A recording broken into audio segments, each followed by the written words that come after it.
इस बीच सूत्रों ने दावा किया कि कांग्रेस ने मध्य प्रदेश के गुना से ज्योतिरादित्य सिंधिया के खिलाफ केपी यादव को मैदान में उतारने की तैयारी कर ली। केपी यादव गुना से मौजूदा सांसद हैं और वो 2019 में बीजेपी की टिकट पर जीते थे।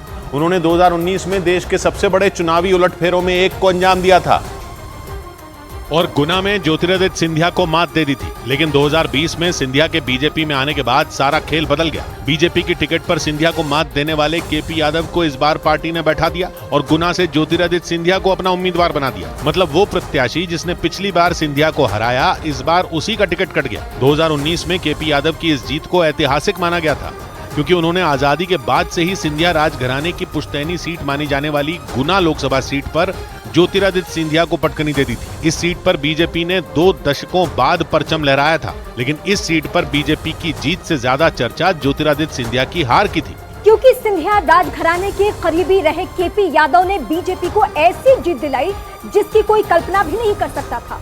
लेकिन 2024 के चुनावों के लिए जब बीजेपी ने उम्मीदवारों की लिस्ट जारी की तो उसने गुना के मौजूदा सांसद केपी यादव की जगह ज्योतिरादित्य सिंधिया पर भरोसा जताया और इसी के बाद केपी यादव के कांग्रेस से लड़ने की अटकलें तेज हो गईं।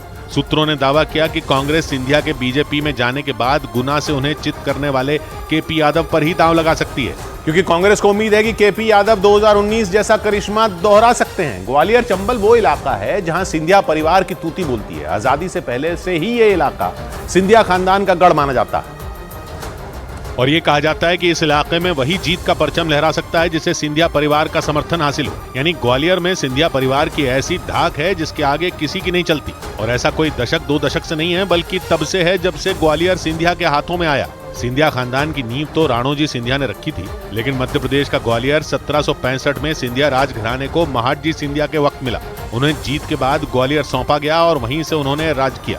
इसके बाद आसपास के बड़े इलाके में सिंधिया परिवार का ही शासन रहा। सिंधिया साम्राज्य में न सिर्फ ग्वालियर बल्कि गुना, राघोगढ़ और शिवपुरी जैसी कई रियासतें शामिल थी और आज भी सैकड़ों किलोमीटर तक फैले इस इलाके में सिंधिया परिवार का ही दबदबा माना जाता है। माना जाता है कि मध्य प्रदेश की राजनीति में सिंधिया राजघराना गुना और ग्वालियर की लोकसभा सीट पर सीधा दखल रखता है। इसके अलावा शिवपुरी और राघोगढ़ में भी सिंधिया परिवार की पकड़ मानी जाती है। यही वजह रही कि गुना हो या फिर ग्वालियर, इन दोनों ही सीटों से सिंधिया परिवार के लोग ही चुनाव लड़ते आए और उन्होंने कई बड़े नेताओं को पटकनी भी दी। ये वो सीटें हैं जहां से जीवाजीराव सिंधिया, विजय राजे सिंधिया और माधवराव सिंधिया भी चुनाव लड़े और उनसे टकराने वाले कई बड़े नेताओं को यहां हार का सामना करना पड़ा। गुना और ग्वालियर की सीटों के बारे में यह कहा जाता है कि यहां न तो पार्टी चुनाव जीतती है न ही उम्मीदवार, बल्कि यहां सिर्फ वो परचम लहराता है जिसे सिंधिया परिवार का आशीर्वाद मिले। कहा तो ये तक जाता है कि अगर सिंधिया परिवार से ही कोई चुनावी मैदान में उतर गया तो फिर तो किसी के लिए भी जीतना मुश्किल हो जाए, क्योंकि इससे भी कई बार गुना और ग्वालियर की सीटों पर बड़े बड़े नेताओं के मंसूबे पस्त हुए।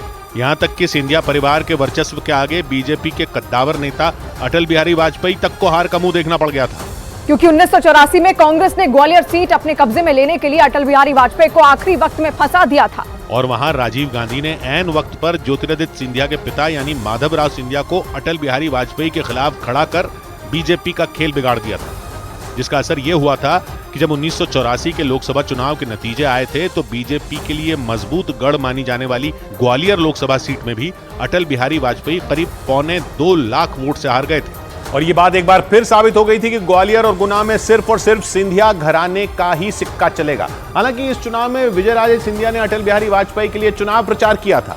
खुद अटल बिहारी वाजपेयी ने भी यह दावा किया था कि चुनाव से पहले माधवराव सिंधिया ने यह ऐलान किया था कि वो गुना से चुनाव लड़ेंगे और माना जाता है कि इसी वजह से बीजेपी ने अटल बिहारी वाजपेयी को ग्वालियर से लड़वाया ताकि विजय राजे सिंधिया के राजनीतिक दबदबे का फायदा मिल सके। लेकिन तब की कुछ मीडिया रिपोर्ट के मुताबिक कांग्रेस ने नामांकन का वक्त खत्म होने से 1.5 घंटे पहले माधवराव सिंधिया को गुना की जगह ग्वालियर से पर्चा भरवा दिया था और जब तक अटल बिहारी वाजपेयी अपनी सीट बदल पाते नामांकन का वक्त खत्म हो गया, क्योंकि कांग्रेस से जानती थी कि उस वक्त ग्वालियर सीट से अटल बिहारी वाजपेयी को चुनाव हराने का दम सिर्फ और सिर्फ माधवराव सिंधिया में ही था और कांग्रेस को यह आशंका थी कि अगर उनके नाम का ऐलान पहले हो जाता तो शायद बीजेपी अटल बिहारी वाजपेयी को राजस्थान के कोटा से लड़वाती।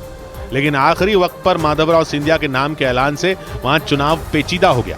मतलब जंग सीधे सीधे सिंधिया बनाम गैर सिंधिया की हो गई और फिर नतीजा वही हुआ जो कांग्रेस ने सोचा था। राजनीतिक जानकारों का मानना है कि तब कांग्रेस का एक ही मकसद था, अटल बिहारी वाजपेयी को ग्वालियर से जीतने से रोकना। और कांग्रेस ये अच्छी तरह से जानती थी कि अटल बिहारी वाजपेयी सिंधिया परिवार के खिलाफ नहीं बोलेंगे और इसी बात का फायदा उठाने के लिए राजीव गांधी ने अपने सबसे मजबूत खिलाड़ियों में एक माधवराव सिंधिया के जरिए अटल बिहारी वाजपेयी की बिसात बिगाड़ दी, क्योंकि कांग्रेस ये जानती थी कि अटल बिहारी वाजपेयी सिंधिया राजघराने के एक एहसान तले दबे हुए थे, जिसे वो चाहकर भी कभी नहीं भूल सकते थे। दावा है कि अटल बिहारी वाजपेयी को माधवराव सिंधिया के पिता यानी जीवाजी राव सिंधिया ने पढ़ाई के लिए स्कॉलरशिप दी थी। और तब की कुछ मीडिया रिपोर्ट में बकायदा ये दावा भी किया गया था कि उन्हें सिंधिया राजघराने की तरफ से हर महीने 75 रुपए की रकम भी दी जाती थी। और सिंधिया परिवार से अपने इन्हीं रिश्तों की वजह से उन्होंने कांग्रेस में चले जाने के बावजूद कभी भी माधवराव सिंधिया का विरोध नहीं किया। हालांकि माधवराव सिंधिया के बाद बीजेपी ने इस सीट पर पहली बार 1999 में जीत दर्ज की, जब जयभान सिंह पवैया ने ग्वालियर में कमल खिलाया।